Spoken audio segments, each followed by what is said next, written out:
Alright. We're live, we've got sound.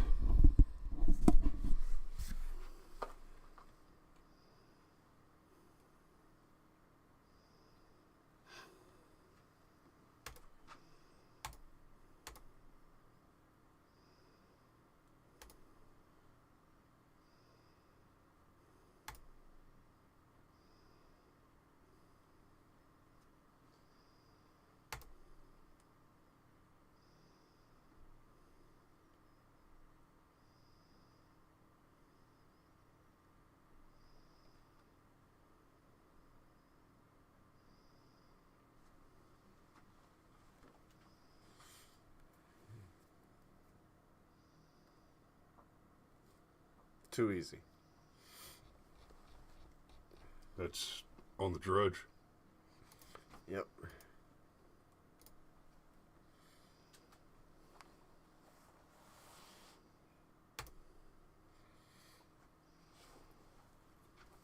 Alright. We're live, got a morning, guys, morning. I'm gonna give y'all a couple more minutes to get everybody in the chat and we'll boot this up.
Hey, Blackburn Audits. Good to see you back, brother. Oh, Blackburn is, if I remember correctly, you're auditing here in Georgia, right?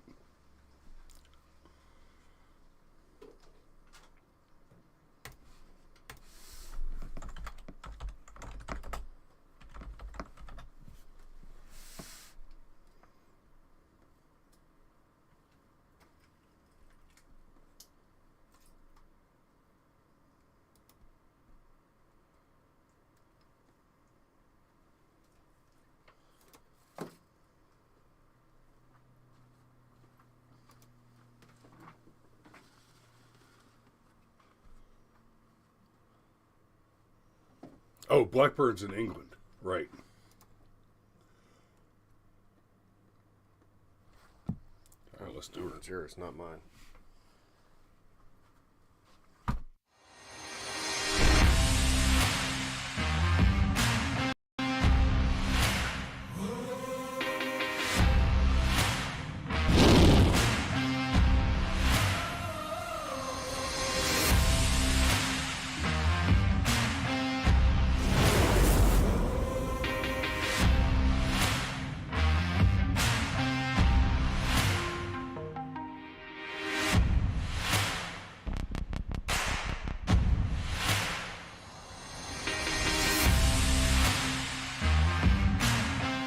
And good morning.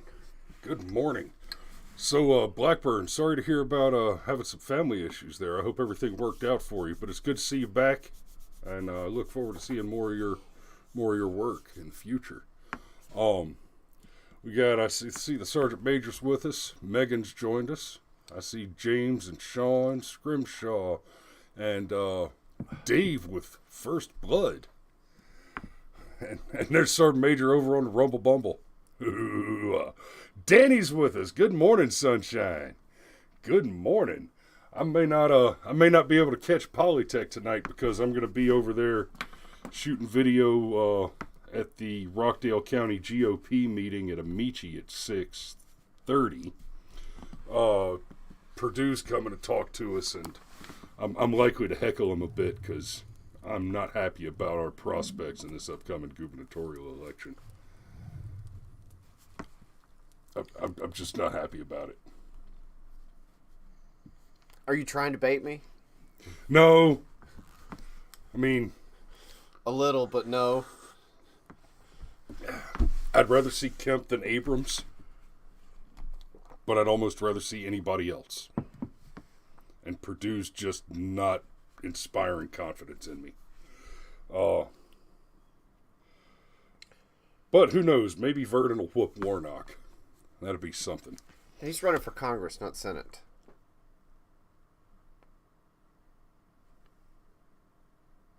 Unless I have things completely backwards. I thought Vernon was running for Congress. Let me double check. I thought Vernon was running... I thought he... Okay. So, full disclosure, I got no idea what I want to talk about this morning. We got a couple of articles talking about. We got a couple of articles pulled up now. And let me see. To run for Congress on the 10th. Yeah. See? Alex is helping us out. Gotcha. I mistakenly thought he was going after Warnock. I don't know how I got that sideways, but good God, politics in Georgia is a mess right now. Could be worse. Could be Chicago. Could be. And could be in D.C. So here's why I wanted to talk about this and why I suggested this, because here's what's hilarious, right?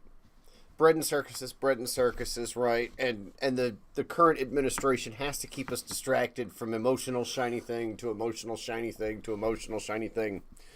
Right. I love the meme with the virus walking out the door, clocking out and walking out the door while the nuclear missiles walking in the other door and clocking in. Right. So, hey, they're tired of COVID. Start the war! Yeah, exactly.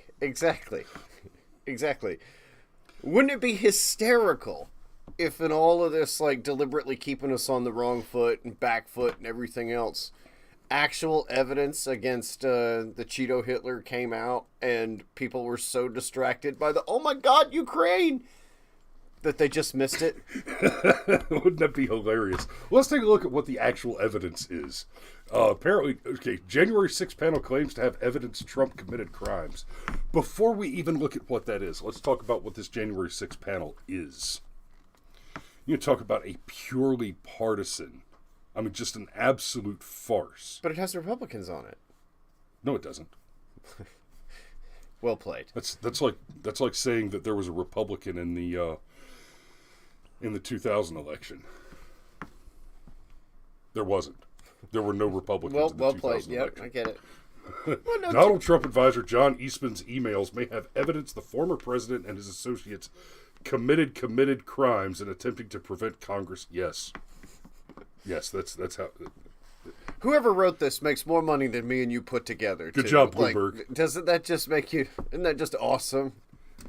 They make like $70 an hour to write this. Listen, son. If you're rocking six figures to lie about a former president, you should install Grammarly. Just saying. Well, they committed the committed crimes. It's like I literally used the word literally the right way. Literally. A House committee investigating the January 6th insurrection said in a court filing. Funny thing about court filings, they also suggest that Hillary basically pulled a Nixon. Right. Or rather, a Watergate. People, look, you say a Nixon, and they know you mean Watergate. You say Watergate, they know you mean Nixon. And They're more interchangeable. More correctly, with I mean, and that's a bit of a tangent, but I'm going to touch it for just a second. Nixon gets a bad rap. Nixon got busted for doing some stuff, but the stuff that Nixon got busted for doing was covering up a crime against a crime. So, Which is a crime, but right. So what Nixon got busted for was trying to cover up for some Republican operatives breaking into the DNC headquarters in an attempt to secure evidence that the DNC was conducting illegal spying operations against the RNC and Nixon. Wait a minute. You mean the DNC spies on their political opposition? Habitually? No, you don't say. And didn't Hillary Clinton work for one of the commissions that investigated Nixon, and that was actually her first ethical complaint as a lawyer? God. Wouldn't that be hilarious if that's absolutely the case? You know how sometimes things just all tie together? So when you see that Hillary is involved in a spying scandal where it's pretty clear that that's what happened. It's like the difference between Watergate and what happened with the Donald is with Trump's Watergate, as it were, instead of there being this is when I got to back up to go forward. With the Nixon thing, the evidence appeared to show that Nixon wasn't actually involved in the crime itself. He made the mistake of attempting to cover it up and got busted doing that. Right? So in the case where Trump got spied on, Trump figured out, or became suspicious, that Clinton was up to no good again. And he just started saying it. Like, hey, that bitch has her hands in my cookie jar. She's sniffing around my offices. She's committing crimes against the government. Because now we know, or at least we have strong, reasonable suspicion that the Clinton campaign was involved, at least in ordering and funding, people conducting espionage against not just the campaign of a potential presidential candidate in Donald Trump before his inauguration, but in continuity going into his administration. These are Democrats. These are the people we're talking about. And that includes the people who are pretending to be Republicans on this committee. It's the first public signal that the committee is looking into criminal activity by those within Trump's inner circle. No, it's not. I was about to say, the hell does that sentence even mean? They've been looking to bless Donald Trump for some type of crime ever since he came down the escalator. And it's amazing that nothing has stuck yet. That we have seen the evidence over the last several years generated by hugely expensive, overfunded, taxpayer-funded investigations into alleged crimes committed by Donald Trump. Crimes alleged to have been committed by Donald Trump. Repeatedly, over and over and over, we've seen investigations not just fail to prove his culpability, but to actually prove the impossibility of the action. So, a trick of proof. You cannot prove a negative unless you can prove that the alternative to the negative is an impossibility. So if I go up on trial for murder and I say I didn't do it, I was with Cameron. We were 100 miles away. There's the proof. So if we can prove that the murder happened in Miami, Florida, and at that time we happened to be, taking drone photography in Ellijay, Georgia, where the electronic photography has pictures of us with time-stamped, dated, geotagged GPS data imagery on it, then it's starting to look pretty solid that I wasn't in Miami and therefore couldn't have pulled that trigger. Right? So you can prove the counterfactual, but you cannot prove the negative itself. In the Trump cases, we actually saw evidence prove the counterfactuals, guaranteeing his total exculpation in these accusations. So the committee says the emails may contain evidence of obstruction of an official proceeding, a felony that carries a maximum sentence of 20 years in prison, a conspiracy to defraud the U.S. and common law fraud. Look at that, a conspiracy to defraud the U.S. What is it I keep saying about Russian collusion? That they don't use the word conspiracy on purpose. Because this is the actual crime that they would be referring to, a conspiracy to defraud the U.S. You're making allegations now. Good luck, kids. Well, it says the committee says the emails may contain evidence. The committee, all right, so like a third party told a third party that these emails might contain evidence. That's not actionable. It's just not. I mean, no, it is actionable enough for a grand jury to move forward to discovery. It is actionable enough to acquire warrants from a friendly judge, even if those warrants are questionable, that a judge would issue them is adequate for them to seize evidence. Based on everything that happened with the FISA courts, like, they don't need any evidence. They just find the friendly judge. Hell, they just find a friendly FBI agent. Or just lie. Or just, man, golly. Or go back through the emails and edit them so that they appear to say. Man, so I just want to real quick say good morning to Biscuits and Gravy. She says hello from California. Biscuits and Gravy lives in California. That just doesn't seem right. It breaks my heart. I'm sorry. So, you know what's funny, though, is, like, I guess part of what needs to happen is we need to go back and we need to do kind of a dive on the Durham report. Because if you wanted to sum up the Durham report in its current state, the Durham report doesn't say we have a smoking gun. But the Durham report does say when this is done, we think we're going to be able to point you in the direction of the smoking gun. And as far as the Durham report goes, the Durham report itself is actually very hard to get your hands on. I've gone looking for the full text of it a few times. It's not totally published and fleshed out yet.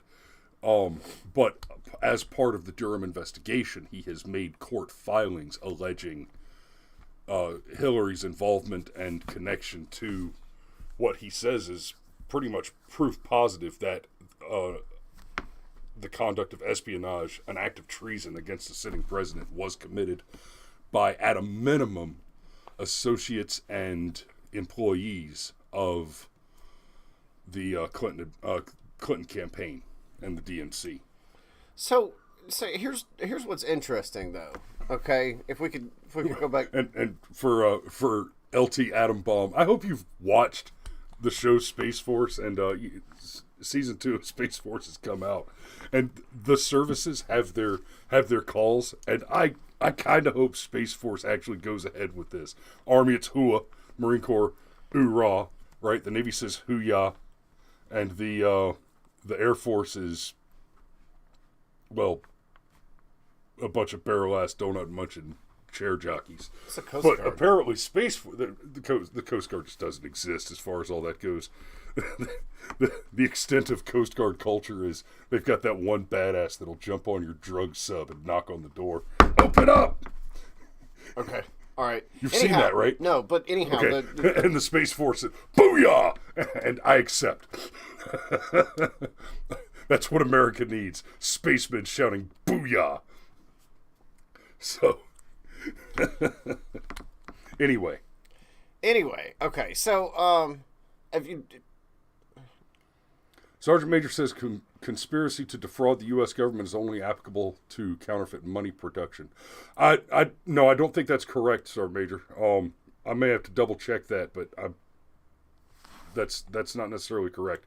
The same thing can be used if a civilian, for example, were entangled in attempting to conduct a false flag, for example.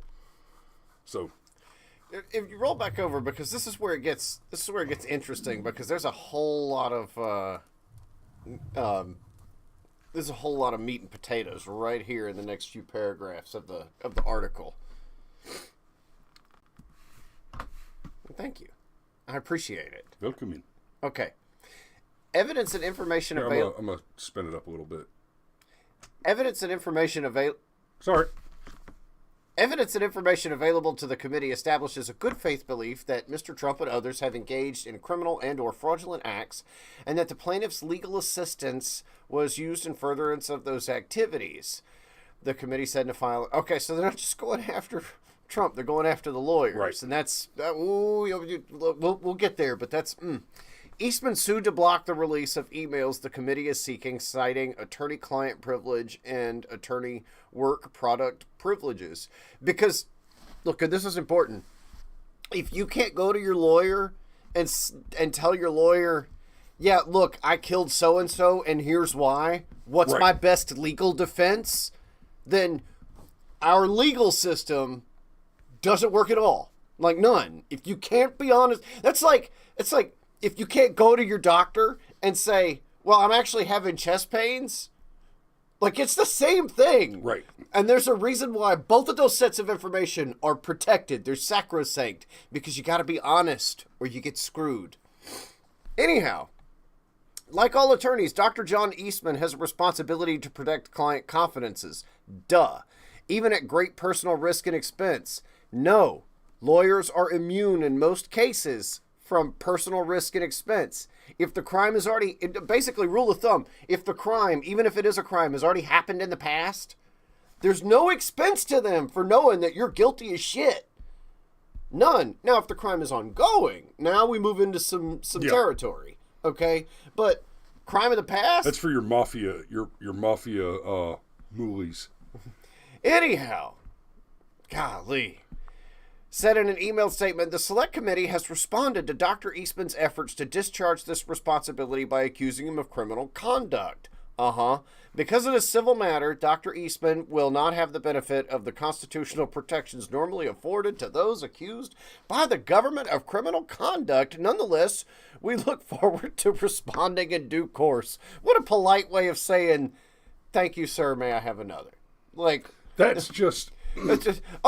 because the committee figured out a way to jump through the magical hoops, now we get to just bypass the Constitution. Yay. Well, and they're saying right here, this responsibility, respond to Dr. Eastman's efforts to discharge this responsibility by accusing him of criminal conduct because this is a civil matter. No, it's not. You're making a criminal accusation. I love how they just like flip-flop around. You don't get to decide, is it a tax or is it a penalty? That's exactly what I was going to compare it to. That is exactly what I was going to compare it to. Well, it turns out it's both and neither at the same time if we need to jam this law through. This is why the trans issue is such a big deal on the left, because Democrats think you can have it both ways. No, dude, it's people with ovaries, not women. I've met women who don't have ovaries, but I haven't met women who didn't have ovaries. I know. But, brother, we're a dying breed. Eastman drafted a 2-page memo after Women who have never had ovaries? Stop. Eastman drafted a 2-page... Just in case they come to take me away, I need you to understand I am absolutely a lesbian. Eastman drafted a 2-page memo after the 2020 election that outlined ways for Vice President Mike Pence to derail the count of the Electoral College votes on Congress on January 6th, thereby denying Joe Biden's clear victory and handing the election to Trump. Boy, I love that. Priming the pump. Well, it was a clear victory. He won by 80 million votes. This was the most secure and awesomest election ever, right?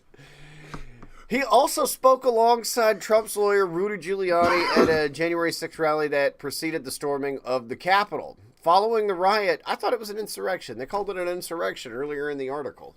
Following the riot, Eastman sent an email to Vice President Pence's lawyer stating, "The siege is because you and your boss did not do what was necessary to allow this to be aired in a public way so the American people can see for themselves what happened, according to the court filing." Okay, let me just...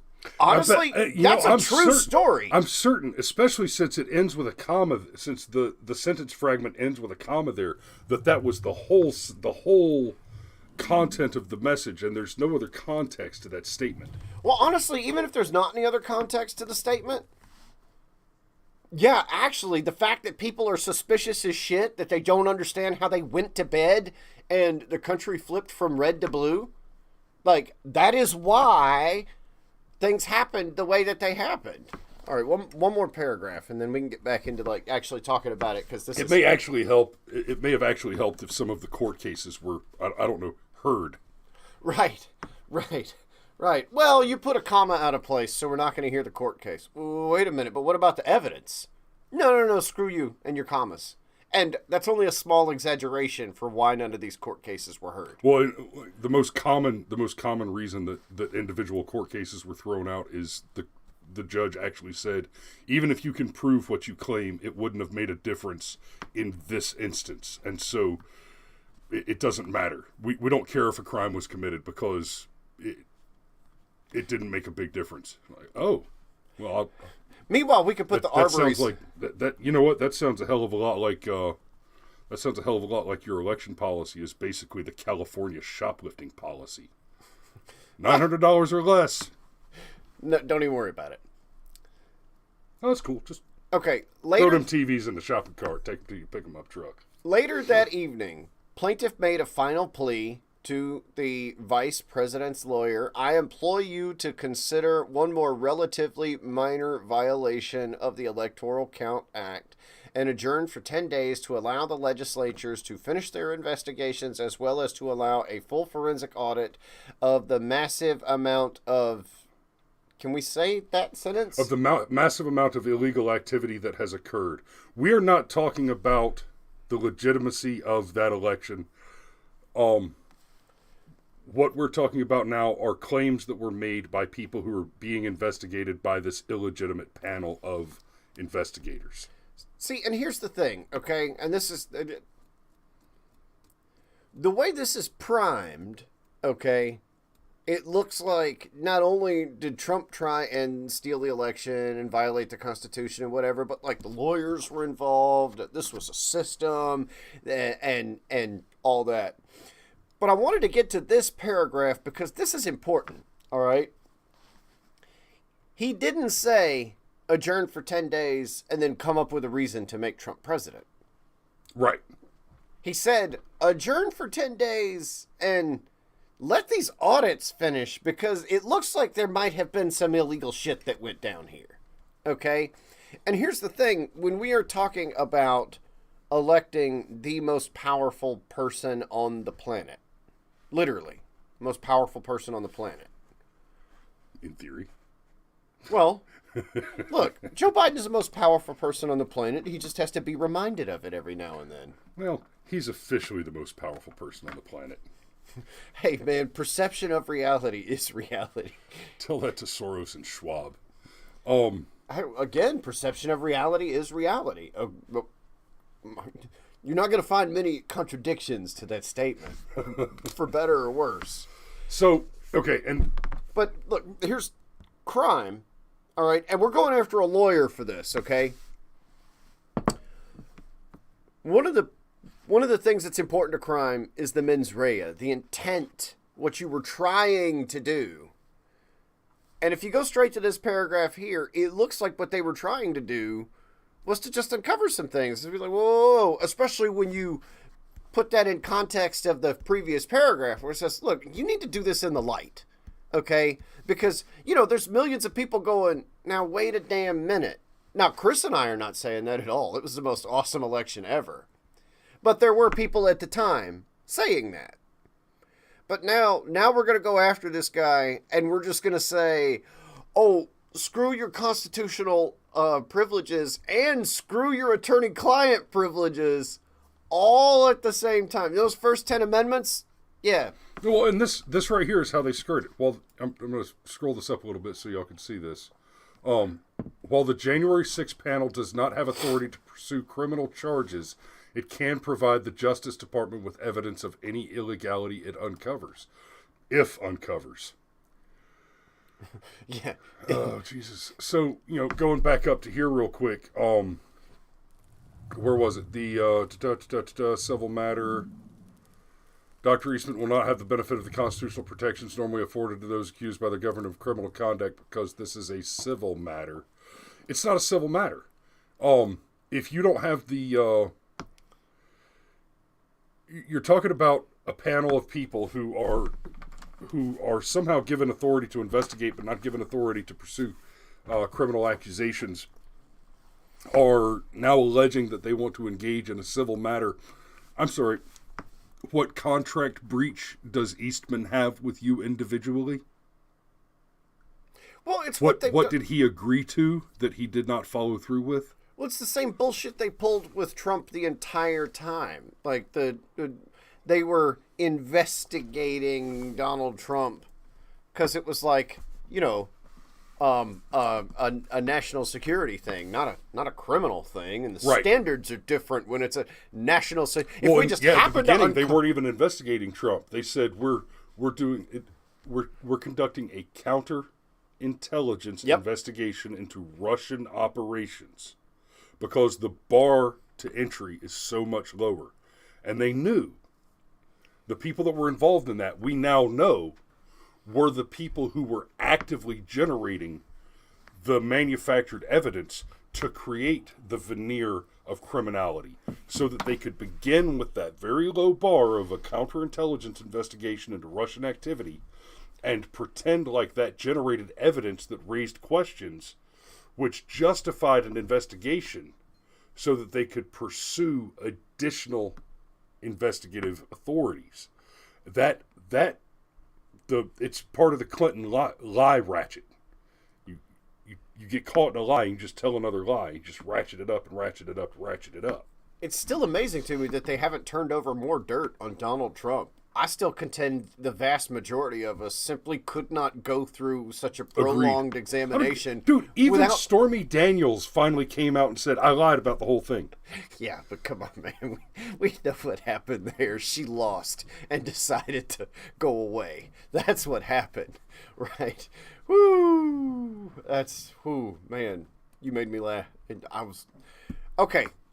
I know what I wanted to... It's about time to wrap up anyway. Look, I know what I wanted to end on. I was going to be snarky, and I was going to say, they've spent all these years investigating Russia, and they never discovered in any of those investigations that Russia would be threatened by a combination of Ukraine's huge natural gas resources and potentially becoming a NATO country, thereby freezing out Russia as being the only European petrostate and potentially crippling their economy. Like, all that Russia investigation, and they never ran across those simple facts that I, as an absolute layman, could figure out just by, reading in between the lines. Yeah, the correct maneuver right now, honestly, we should invade Russia, declare it a U.S. protectorate.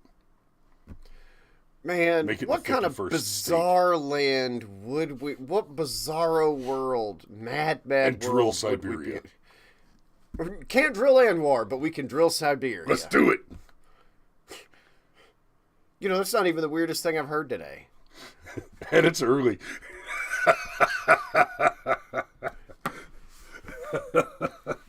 All right. Y'all be safe out there. Maybe tomorrow we'll sneak something in. We'll sneak something into Firearms Friday about how the Ukrainians are releasing criminals from prison to fight the Russians.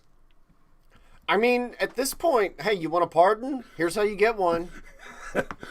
Oh, God, we've got Russian invaders. Hey, Dexter, what are you up to this weekend? Y'all be safe out there. I'll see some of you tonight at Amici's at 6:30 for the Purdue speech, and I'll see the rest of y'all tomorrow morning for Firearms Friday, 07:30 Eastern Standard Time. Don't be late. We love you. Have you a great day.